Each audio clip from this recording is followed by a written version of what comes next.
TMT पाससाठी हेलपाटे, Congress आक्रमक. भर पावसात ज्येष्ठ नागरिकांची फरफट, 6-7 महिन्यांनंतरही पास नाही.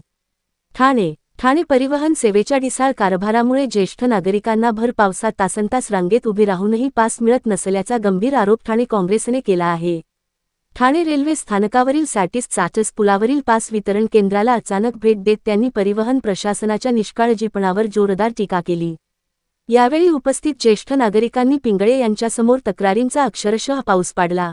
बसण्याची व्यवस्था नाही, पिण्याचे पाणी नाही, पावसापासून संरक्षणासाठी छत नाही. अर्ज मंजूर झाल्यानंतर 1 महिन्यात मिळायला हवा असलेला डिजिटल पास 6 ते 7 महिने उलटूनही मिळत नसल्याने वारंवार हेलपाटे मारावे लागत असल्याची व्यथा नागरिकांनी मांडली. स्वातंत्र्यसैनिकांकडूनही पाससाठी शुल्क आकारले जात असल्याचा आरोपही करण्यात आला. याबाबत उपस्थित परिवहन अधिकाऱ्यांना जाब विचारला असता पास वितरणाचे काम खासगी कंपनीकडे असल्याचे सांगण्यात आले.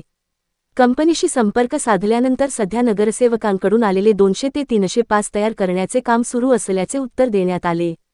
या संपूर्ण प्रकारावर संताप व्यक्त करत ठाणे शहर जिल्हा काँग्रेस अध्यक्ष राहुल पिंगळे यांनी लवकरच परिवहन व्यवस्थापकांची भेट घेऊन सर्व समस्या त्यांच्या निदर्शनास आणणार असल्याचे सांगितले.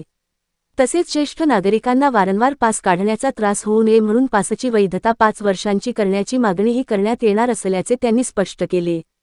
परिवहन सेवेतील विलंब, नियोजनाचा अभाव आणि ज्येष्ठ नागरिकांकडे होत असलेले दुर्लक्ष यामुळे ठाणे परिवहन प्रशासनाच्या कार्यपद्धतीवर प्रश्नचिन्ह निर्माण झाले असून या समस्यांवर तातडीने तोडगा काढण्याची मागणी नागरिकांकडून होत आहे.